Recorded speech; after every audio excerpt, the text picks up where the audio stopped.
सख्त जिठानी। अनन्या की अभी नई नई शादी हुई थी। शादी के बाद अनन्या जब अपने ससुराल में आती है तो वो देखती है कि उसकी जिठानी थोड़ी सख्त मिजाज की है। वो ना किसी से ज्यादा बात करती है, ना ही किसी से हंसी मजाक। अनन्या की जिठानी आरती सिर्फ अपने काम से मतलब रखती। ऐसे ही एक दिन आरती आलू के पराठे बना रही थी। अरे वाह दीदी, अब तो बहुत अच्छे आलू के पराठे बनाती हैं। मुझे तो इतने अच्छे पराठे बनाने आती ही नहीं। अगर बनाने नहीं आते तो सीख जाओ। मैं यहीं खड़ी हूँ, जैसे मैं करती जा रही हूँ वैसे करती जाओ। अच्छा ठीक है, अब मुझे बताइएगा। अब आरती अनन्या को आलू भरना सिखाती है, पर अनन्या एक ही गलती बार बार करती है, जिस वजह से आलू के पराठे उससे बन नहीं पाते। ये देखकर आरती को अनन्या पर गुस्सा आ जाता है। तुम्हारे घर वालों ने तुम्हें खाना बनाना नहीं सिखाया क्या, जो तुम एक ही गलती बार बार कर रही हो? अगर इसी तरह से एक ही गलती बार बार करोगी तो कभी भी आलू का पराठा बनाना नहीं सीख पाओगी। आखिर सारी जिंदगी मैं तो तुम्हें बनाकर नहीं खिला पाऊंगी आलू के पराठे। मैं कोशिश कर रही हूँ, जल्दी सीख जाऊंगी। इतना बोलकर अनन्या पूरे ध्यान से आलू के पराठे बनाने लगती है। अनन्या को पराठे बनाते देखकर आरती वहां से चली जाती है। अपनी जिठानी का इतना सख्त मिजाज देखकर अनन्या घबरा जाती है। वो अपनी जिठानी से डर डर के ही बातें करती। ऐसे ही एक दिन आरती मार्केट से सब्जी लेकर आती है और घर में आती ही अनन्या से कहती है, बाहर आंधी तूफान चल रही है, मौसम बिगड़ा हुआ है। तुम्हें इतना भी अंदाजा नहीं है कि छत पर सूखे कपड़े रखे हैं, उन्हें उतार कर ले आऊं? क्या मौसम खराब हो चुका है? मैंने ध्यान नहीं दिया, मैं अभी कपड़े उतार कर ले आती हूँ। इतनी ज्यादा लापरवाही अच्छी बात नहीं है। अब तुम्हारी शादी हो चुकी है, रहने दो। आ चुकी हूं मैं। ये सब्जी रसोई में रख दो, मैं कपड़े खुद उतार कर ले आऊंगी। आरती सब्जी का थैला अनन्या के हाथ में दे देती है और खुद छत पर कपड़े उतारने के लिए चली जाती है। उसी वक्त कांता बाहर आती है और अनन्या को इतना घबराया हुआ देखकर पूछती है, अरे अनन्या बहू, तू सब्जी लेकर हॉल में क्यों खड़ी है? और इतनी डरी हुई क्यों है? कोई भूत देख लिया क्या? नहीं माँ जी, वो बस। इतना बोलकर अनन्या सब्जी रसोई में ले जाती है। तभी कांता की नजर छत पे जाती हुई आरती पर पड़ती है। आरती को छत पर जाता हुआ देखकर वो समझ जाती है कि जरूर आरती ने अनन्या को कुछ कहा है। अब कांता अनन्या से बात करने के लिए रसोई में जाती है और कहती है, क्या हुआ बहू, अपनी जेठानी के सख्त मिजाज से डर गई क्या? बड़ी बहू बस ऊपर से सख्त है, अंदर से बिल्कुल नरम है। जैसे नारियल होता है ना, ऊपर से सख्त अंदर से नरम, इसलिए तू उससे डर मत। वो बस ऐसी ही है। शायद आप बिल्कुल ठीक कह रही हैं माँ जी, मैं बेकारी जेठानी जी से डर रही थी। वैसे शाम होने को है, मैं खाना बनाने की तैयारी कर देती हूँ। कांता के समझाने पर अनन्या का डर अपनी जेठानी के लिए थोड़ा कम हो जाता है। पर कुछ भी काम करने से पहले अनन्या डरती कहीं उससे गलती ना हो जाए और उसकी जिठानी उस पर बरस ना पड़े, इसलिए वो कोई काम ही नहीं करती। और जब सारे कपड़े उतार कर आरती आती है तो अनन्या अपनी जिठानी के हाथ से सारे सूखे कपड़े ले लेती है। दीदी आप रहने दीजिए, आप और कितना काम करेंगी? मैं खाली बैठी हूँ, आज सारे कपड़े मैं इस्त्री कर देती हूँ।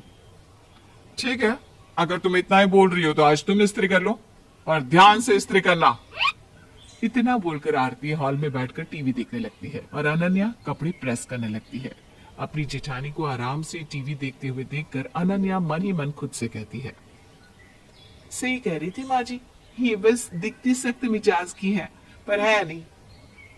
पर माँ जी ने एक चीज गलत कह दी, ये अंदर से नर्म तो नहीं है, बिल्कुल लल्लू है, लल्लू। अनन्या भूल जाती है कि वो कपड़े प्रेस कर रही है और एक टक अपनी जिठानी को देखकर उसके बारे में मन ही मन बातें करने लगती है। और इसी बीच अनन्या से आरती की महंगी साड़ी जल जाती है। ये जलने की बदबू कहाँ से आ रही? कहीं ये मुझसे जल तो नहीं रही, क्योंकि मैं कभी भी घर के काम करने से पीछे नहीं हटती। ये जलने की बदबू। अनन्या, तुम्हारा अरे अनन्या, तुम्हारा ध्यान किधर है? तुमने मेरी इतनी महंगी साड़ी जला दी। इतना बोलकर आरती जल्दी से जाती है और प्रेस खड़ा करके अपनी साड़ी को हाथ में लेकर अनन्या को उसकी गलती के लिए डांटने लगती है। तुम छोटी बच्ची हो क्या? हमेशा कोई ना कोई गलती करती रहती हो। आखिर तुम्हारा ध्यान किधर था? इस तरह से कपड़े प्रेस किए जाते हैं क्या? हे भगवान, मुझसे इस चुड़ैल की साड़ी ही क्यों जली, किसी और के कपड़े जल जाते। दीदी माफ कर दो, गलती हो गई। अनन्या अपनी जेठानी की बातें सुनकर डर जाती है और घबराहट में गर्म प्रेस पर हाथ रख देती है, जिस वजह से उसका हाथ भी जल जाता है। ये देखकर आरती को अपने कहे शब्दों पर अफसोस होता है और वो अपनी साड़ी को छोड़कर अनन्या का हाथ पकड़ लेती है। तुम ना सच में पागल हो, तुम्हारी शादी हो गई है, तुम अब इस घर की बहू हो, फिर भी बच्चों की तरह हरकतें करती हो। मेरी साड़ी जला दी और अब अपना हाथ, कितना दर्द हो रहा होगा। चुपचाप मेरे साथ किचन में चलो। आरती अनन्या को अपने साथ किचन में ले जाती है और ठंडे पानी में उसका हाथ बहुत देर तक रखती है ताकि उसकी जलन कम हो। अपनी जेठानी का ये प्यार देखकर अनन्या की सारी गलतफहमी दूर हो जाती है। वहीं दूसरी ओर आरती जल्दी से जले हुए हाथ पर लगाने के लिए दवाई लाती है और अपने हाथों से अनन्या के जख्मों पर दवाई लगाती है। तुम इस घर की बहू हो, थोड़ी सावधानी से काम किया करो ना, देखो कितना हाथ जल गया। अब जब तक हाथ ठीक ना हो जाए घर के किसी भी काम को हाथ मत लगाना। दीदी आप बहुत अच्छी है, आप ऊपर से जितनी सख्त है अंदर से उतनी ही नर्म। मुझे माफ कर दीजिए, मैंने आपकी इतनी महंगी साड़ी जला दी। मेरे सामने भोले बनने का नाटक मत करो, मुझे इस तरह के नौटंकी वाले लोग बिल्कुल पसंद नहीं। जितना बोला है उतना करो और अपना ख्याल रखो। जाओ जाकर अपने कमरे में आराम करो। आरती अनन्या को आराम करने के लिए कहती है और खुद घर के सारे काम करती है। ये देखकर अनन्या को बहुत दुख होता है क्योंकि उसने अपनी जेठानी के बारे में गलत सोचा। कुछ देर बाद कांता आती है और वो देखती है कि आरती अकेले ही घर के सारे काम कर रही है। अरे आरती बहू, अनन्या बहू से आप कौन सी गलती हो गई जो तूने उसे इस घर के काम से दूर कर दिया? आपकी प्यारी बहू हाथ जलाकर बैठ गई है, अब ऐसे में इसे घर के काम कैसे करने दूं? उसे दर्द नहीं होगा क्या? और देखो 2 दिन हो गए, पट्टी भी नहीं बदली, मैं बदलू तो ही बदलेगी। आरती बहू, कभी कभी तो मुझे लगता है कि तू ही मेरी सास है। ऊपर से इतनी सख्त बन जाती है कि हर किसी को उसकी गलती के लिए डांटती है, सजा देती है।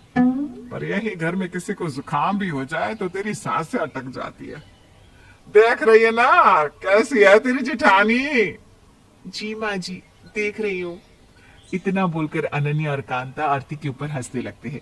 ये देखकर पहली बार आरती भी अनन्या के सामने हंस पड़ती है।